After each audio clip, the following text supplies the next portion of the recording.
Ga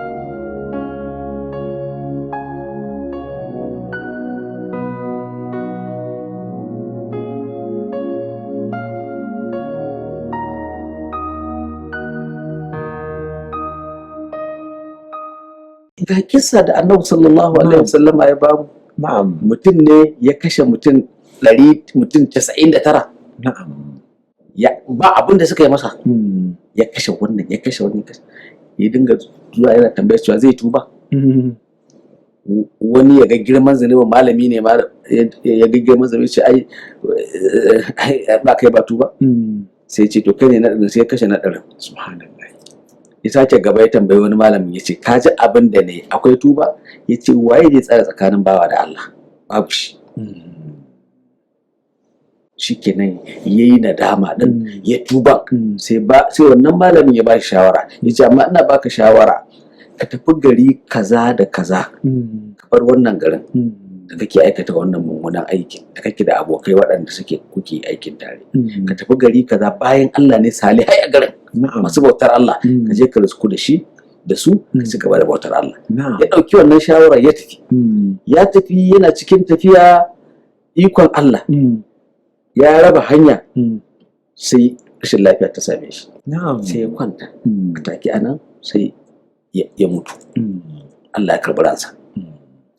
Sai manzo Allah sallallahu alaihi wasallam yake ba mu labari, yace sai mala'ikun azaba suka zo, mala'ikun rahama suka zo. Wannan suna namu ne, wannan suna namu ne. Su mala'ikun azaba sun kalli irin aikin da yayi, mutum 100 da ya kashe, da kuma abin da ba a rasa ba. Suka ce nasu ne. Su kuma su rahama suka ga niyyar abin da yayi na tuba. Ya tuba, gashi yayi nadama, har ya dau hanya zuwa inda zai je ya zauna ya bauta wa Allah. Sai suka ce a namu ne. To aka ce sai Allah ya turo da wani mala'ika. Sai suka ce to shikenan a duba a ga inda za shi nan yi furin jaye. Dan ya fi kusa kenan. Kusa da bayan Allah. Ko inda ya baro. To aka ce suka auna, sai aka samu inda za shi nan ya fi kusa. An ce bai fi kusa ba, aka turo wani mala'ika. Sunan suna awo, aka turo da mala'ika da su kuma duk ba su gan shi ba. Ya dan tura shi. Sai ya zama yarin jaye can din, dan dai saboda Allah ya nufe shi da rahama, kada ya tuba, sai Allah ya gafarta masa. To bawa na Allah, me za ka yi ka ce kafi karfin rahamar Allah? Babu kam. To babu shi. Saboda haka ƴan uwa, ku tuba zuwa ga Allah, Allah ya gafarta mana. Kada wani ya rudi wani cewa yanzu kai abin nan da kai waye ma zai karɓi tuban ka. Saboda haka Allah ka samu shiga ba, kuma kai ka tafi kenan. To wannan shi ba wannan garari ne na daga shedan yake jefa maka shi. To Allah ya kiyaye mu, Allah ya kiyaye mu. To wannan shine mataki na biyu. Bayan addu'a sai kuma ɗaukar hanyar tuba da bawa da ya samu kansa a hali na zunubi ko kuma hali na lalacewar zuciya. To bayan wannan sai abu na uku kuma. To mana abu na uku bayan wannan shine kasratu zikirillahi. Yawan ambatan Allah.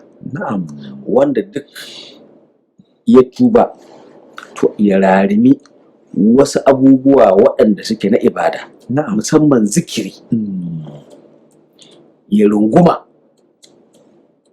ya dinga kare kansa ko zunubin nasa ko lalacewar zuciyar tasa da kaifin wannan zikirin, a matsayin ya goge wannan abin da yake na tsatsa na zuciyarsa. Wani mutum ya zo wajen Annabi sallallahu alaihi wasallam, yake ce masa, ya Rasulullahi, ni inna shara'i al-islami kad kathurat alayya, famurni bi amrin atathabbatu bihi. Yace shari'a ta addinin musulunci ta yi nauyi gare ni. Subhanallah. Ina kasa a ce zan yi wannan, ya wajaba in yi wannan, ina kasawa. Umartanni da wani aiki wanda zan tabbata in karfafa da shi, idan ina yin sa, shari'a addinin musulunci za ta zama mai sauki. Zan zama ina yin duk abin da nake so in yi. Wato zuciya za ta zama mai lafiya kenan. Zaman alamun lafiyar zuciya shine ta zama tana iya dukkan abin da Allah ya sata. Dama a wancan abu ka faɗa ce yana daga cikin rashin lafiyar zuciya, Yawwa. kawai mutum ya ji ibada ta ne masa nauyi, ta ne masa wahala. Yawwa. Na'am. Shikenan ya kalli Annabi sallallahu alaihi wasallam, wannan sahabin ya tambaye shi maganin abin da yake ciki. Na'am. Me manzo Allah ya ce masa sallallahu alaihi wasallam, la yazalu lisanuka ratban bi zikrillah. Na'am.